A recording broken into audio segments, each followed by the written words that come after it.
All right, here we go. Good morning, brothers and sisters. We are in Genesis 26, verses 26 to 33. And we are starting with Abimelech again. We see here that Isaac was asked to leave Abimelech's presence, because he lied about his wife being his sister, just like his father Abraham lied about his wife Sarah being his sister. And Abimelech's like, you know what? You got to go. I've seen this before. You a shady cat like your pops. We know you're God. We are afraid of him. They're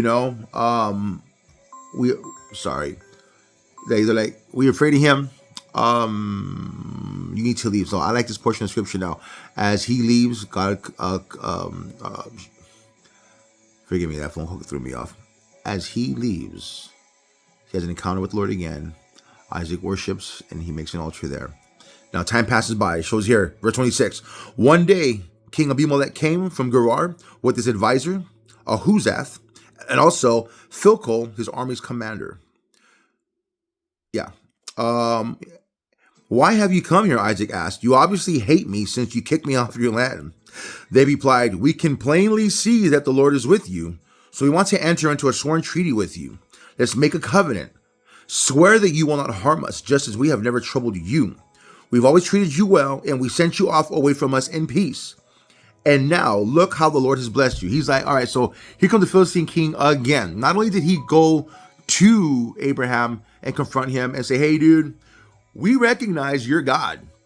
We recognize who you serve, and we see that he blesses you, and we're afraid not of you, but of him. And because we're afraid of him, because we can do, we kind of fear you now. We don't fear just you for who you are. It's who you serve that we fear, because we know that who you serve is where you get your power and authority from. He's like, dude, so the king, mind you, a king takes two other people. The advisor, because they didn't have priests, they didn't have the priests of God because they didn't believe in Yahweh. So they had their spiritual advisors, all right, to read the stars and read the bones and show them the ways and whatever they do, And then he had the commander of the army. So you had the spiritual leader, the leader of the army, and then the leader of the people, all three.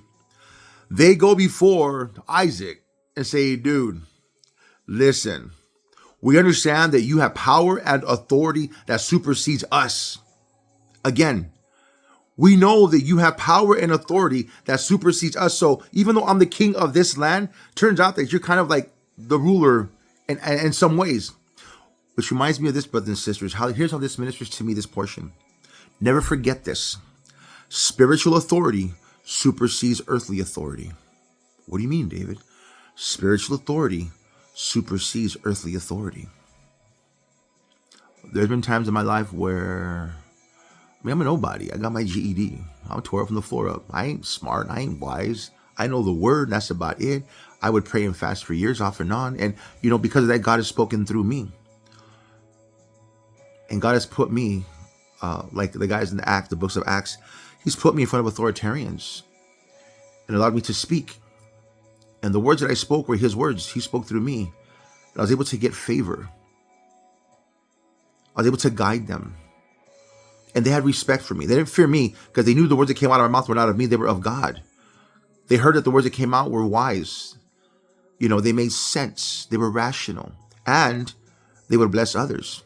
They weren't selfish words. So spiritual authority supersedes earthly authority.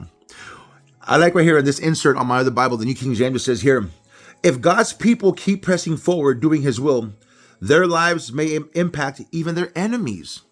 If God's people continue to move forward and serve him and doing his will openly, their lives will impact their enemies. If you seek the Lord and serve him faithfully, guess what? Your life will impact your enemies' lives. And they'll be like, they're not going to, you get what I'm saying, right? So I like this portion right here where you see that they're like, dude, we want to make a treaty with you like you did with your dad. And they pointed out some facts. First of all, we always treated you good. You did us dirty. We never lied to you. You lied to us. All right. You try to spare your life. And in doing so, we spared your life and we kicked you off our land. Yeah, get away. Because the juju that you bring, the spirits that you bring to our place, we're afraid of. He's like, so let's make a covenant like we did with your dad. He's like, because we see that Yahweh, the Lord, all caps, blesses you, man. We can't compete against him. We don't want to. Matter of fact, we want to coexist with you. We don't want to enter your realm, but we don't want you to enter ours, and we don't want no harm. No, you keep you on your side. You do you, boo, and we're gonna do us. We're gonna cohabitate peacefully. But let's make this oath, this promise, this swear. So it says here in verse 30, so Isaac prepared a covenant feast to celebrate the treaty, and they ate and drank together. Early the next morning, they each took a solemn oath they took a solid oath to not interfere with each other. Then Isaac said to them, go home, and they left him in peace. I was like, all right, dude, we ate, we drank, we told stories, we laughed, a bunch of knee slappers, ha ha ha, yeah, and he, Abimelech's like, your mama, your daddy, oh, don't talk about mamas, yo. So, so they spent the night doing their thing, celebrating. The next morning, they got up, they made a covenant. Isaac's like, I can do this. My dad learned to coexist with you. He didn't interfere. There was mutual respect. All right, we can do this, man. He's like, now leave in peace. And look at this. Isaac could have said, nah, dude. The Lord, my God, the father of Isaac, the creator of all things, promised me this land. You know I have spiritual authority. He could have flexed and said, you need to leave. But he didn't do that. He didn't do that. He's like, we can coexist for a good minute because God's going to remove you. He knows that God's going to remove them in due season. See, a lot of times we don't realize that God will use our enemies to protect us. When a man of God, his walk pleases the Lord, even his enemies are at peace with him. There was a pastor back in the day, Chuck Smith. I'll share this real quick. There was a biker club back in LA, very well known to this day in all areas. Anyway, he would go preach to them, and they didn't like him, and they would give him a hard time, but he never stopped preaching to them. And they would tell him, you need to go, you need to leave, you need to blah, blah, blah, blah, blah, you need to go before we hurt you. And given he never got hurt, but he knew them very well, and they knew him very well, to the point where like, you know what, just ignore the guy, let him do his thing, no one's going to get saved anyway. And Chuck would go and pray for people. But one day, this was in Los Angeles, one day, Papa Chuck was he had to go to a conference, I think in Arizona or Nevada. He had to cross the desert. And he had his family with him. And when he's out there, he's crossing the desert, his car breaks down. He's like, what are we going to do? Like, oh no, there's no cell phones back then. You couldn't write a letter either. There's no mailboxes. He's like, what do we do? So he started praying and praying, Father, what? And sure enough, down the road comes a bunch of bikers. He's like, oh boy, now we're in trouble.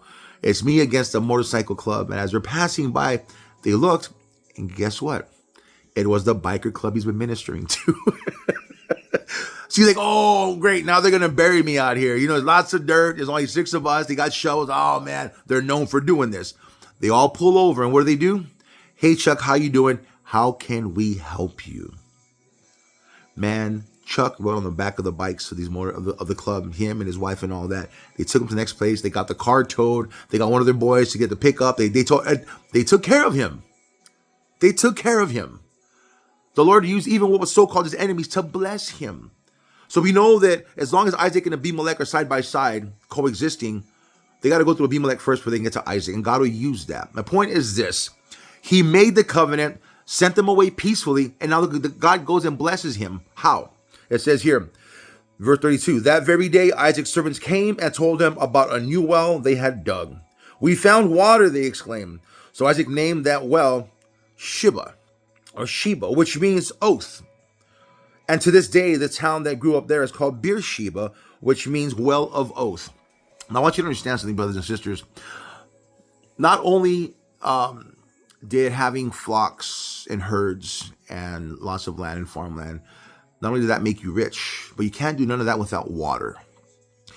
And water in the Bible, it signifies divine provision, covenant renewal, and is vital for community survival.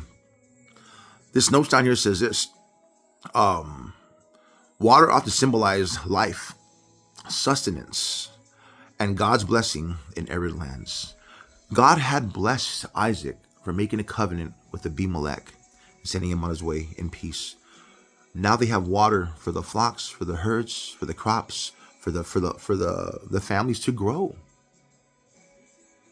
I love this portion of scripture so well. I love all portions of scripture. My point is how does it minister to me? Though Isaac followed in the sins of his father Abraham, he also followed in the spirit of God. He also followed his father's spiritual steps. Notice that Abraham is not known for all the bad he's done. He's called Father Abraham. He's in the book of Hebrews, he's called righteous. Righteous. I love how the Bible doesn't sit there and amplify someone's sins. They amplify the good that they've done when God is with them. And many people will sit there and judge you for what you've done, but they never praise you for the good you did. Always remind you of what you've done and who you were and all the things you did. But they'll never come and embrace you and say, man, look how far you've come. God has blessed you. God has loved you. Look at this. This is because of God. You're a good person because of. We have right here Isaac following in the sin of his dad by lying about his wife, Rebecca, but also following in the same spirit, walking in the spirit like his dad did too, worshiping God, making covenants, living at peace with his neighbors. Brothers and sisters, that's what I got this morning. Hopefully it made sense to you. Peace be with you. May the joy of the Lord be your strength. And remember, choose wisdom over the world. God bless.